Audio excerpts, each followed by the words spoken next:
Welcome to our channel, Math and Science Learning, fun learning anywhere and anytime.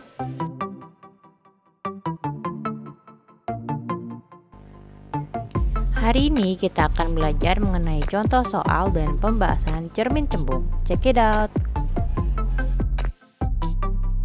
Apakah kalian pernah melihat cermin di tikungan? Jika pernah, apakah jenis cermin tersebut?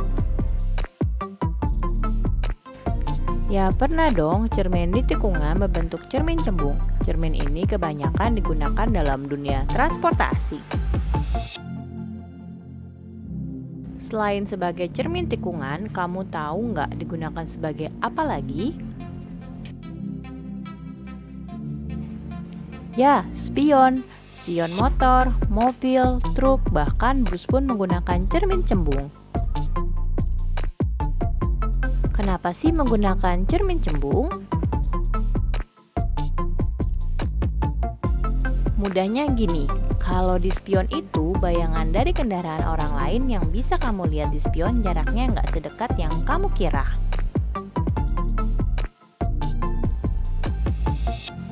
Ya, dengan kata lain, bayangan kendaraan tersebut aslinya masih agak jauh dari posisi aslinya alias diperkecil. Ini sesuai dengan sifat yang dihasilkan oleh cermin cembung, yakni maya, tegak, dan diperkecil. Sifat bayangan cermin cembung: 1. Maya, 2. Tegak, 3. Diperkecil.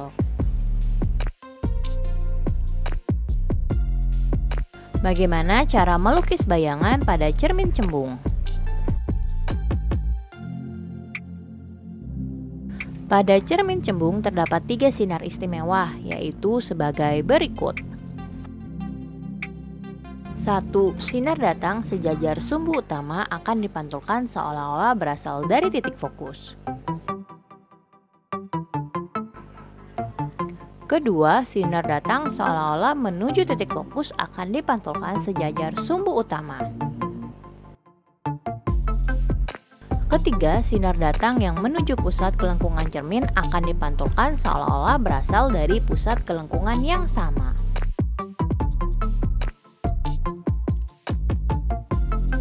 Apa saja persamaan yang dapat digunakan dalam memecahkan permasalahan dalam cermin cembung? Rumus-rumus pada cermin cekung juga berlaku pada cermin cembung.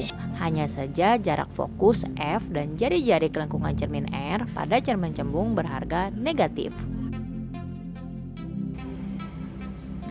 Rumus-rumusnya yaitu sebagai berikut. 1 per min F sama dengan 1 per S plus 1 per S aksen. 2 per min R sama dengan 1 per S plus 1 per S aksen. Keterangan S sama dengan jarak benda, S aksen sama dengan jarak bayangan, F sama dengan jarak fokus, R sama dengan jari-jari cermin. Beberapa hal yang perlu diperhatikan adalah tanda jarak fokus pada cermin cembung selalu bernilai negatif. Hal ini disebabkan letak titik fokus pada cermin cembung terletak di belakang cermin.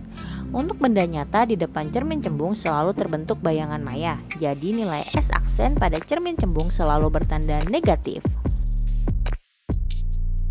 Sementara perbesaran bayangan M dapat dicari melalui perbandingan antara tinggi bayangan dengan tinggi benda atau jarak bayangan dengan jarak benda yang dirumuskan sebagai berikut. M sama dengan H aksen per H sama dengan S aksen per S. Keterangan M sama dengan perbesaran bayangan, H aksen sama dengan tinggi bayangan, H sama dengan tinggi benda, S aksen sama dengan jarak bayangan, S sama dengan jarak benda. Mari kita perhatikan contoh soal dari cermin cembung berikut ini. Check it out.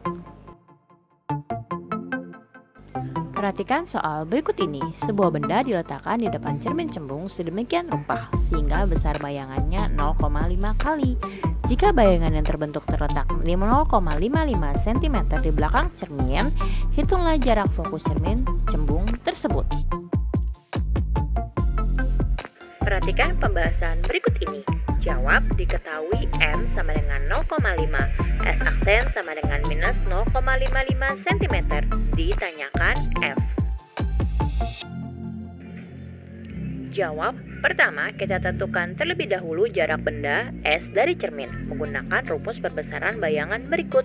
M sama dengan S aksen per S, 0,5 sama dengan minus 0,55 per S. 0,5 sama dengan 0,55 per S, S sama dengan 0,55 per 0,5, S sama dengan 1,1 cm. Kedua, kita tentukan jarak fokus F menggunakan rumus hubungan jarak benda dan jarak bayangan dengan jarak fokus berikut ini. 1 per F sama dengan 1 per S plus 1 per S aksen. 1 per F sama dengan 1 per 1,1 plus 1 per minus 0,55. 1 per F sama dengan 1 per 1,1 ditambah minus 2 per 1,11. 1 per F sama dengan minus 1 per 1,11. F sama dengan 1,11 per min 1. F sama dengan minus 1,11 cm. Jadi jarak fokus cermin cembung tersebut adalah 1,11 cm di belakang cermin.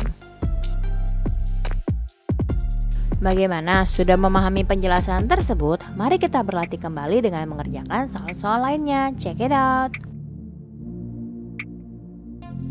Perhatikan soal berikut ini. Sebuah benda dengan tinggi 9 cm berada pada jarak 30 cm dari cermin cembung dan jari-jari kelengkungannya 30 cm. Berapakah tinggi bayangannya? Sudahkah kalian mendapatkan jawabannya? Yuk cek jawaban kalian, check it out! Perhatikan pembahasan berikut ini. Jawab, diketahui H sama dengan 9 cm, S sama dengan 30 cm, R sama dengan minus 30 cm. Ditanyakan H aksen. Jawab, pertama kita tentukan dahulu bayangan S aksen dengan rumus sebagai berikut. 2 per R sama dengan 1 per S plus 1 per S aksen. 2 per minus 30 sama dengan 1 per 30 plus 1 per S aksen. 1 per S aksen sama dengan 2 per minus 30 dikurang 1 per 30. 1 per S aksen sama dengan minus 2 per 30 minus 1 per 30. 1 per S aksen sama dengan minus 3 per 30. S aksen sama dengan 30 per minus 3. S aksen sama dengan minus 10 cm. Kedua, kita tentukan tinggi bayangan dengan menggunakan persamaan perbesaran bayangan, yaitu sebagai berikut. M sama dengan S aksen per S sama dengan H aksen per H. Maka S aksen per S sama dengan H aksen per H. Minus 10 per 30 sama dengan H aksen per 9. 10 per 30 sama dengan H aksen per 9. 1 per 3 sama dengan H aksen per 9. H aksen sama dengan 9 per 3. H aksen sama dengan 3 cm.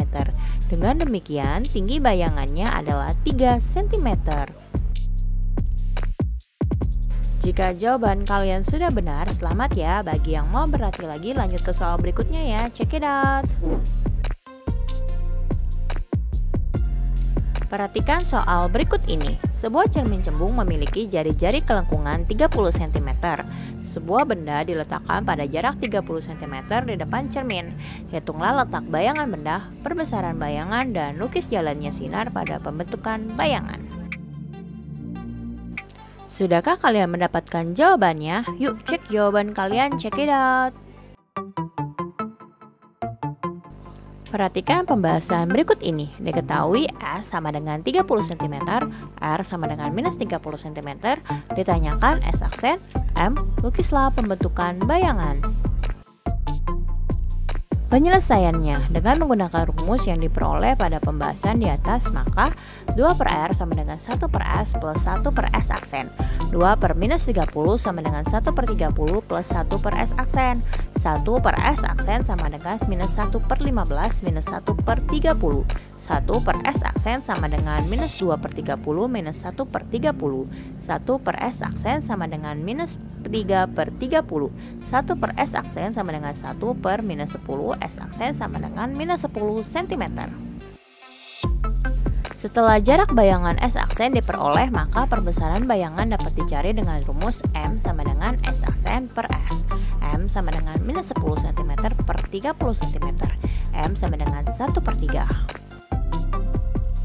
Jadi letak bayangan benda 10 cm di belakang cermin dan perbesaran bayangan benda adalah 1/3 kali. Sedangkan sketsa pembentuk bayangannya adalah sebagai berikut. Berdasarkan lukisan bayangan benda, maka sifat bayangan benda adalah maya, tegak, dan diperkecil. Oke, selamat ya bagi kalian yang sudah mempelajari contoh soal dan pembahasan cermin cembung. Congratulations!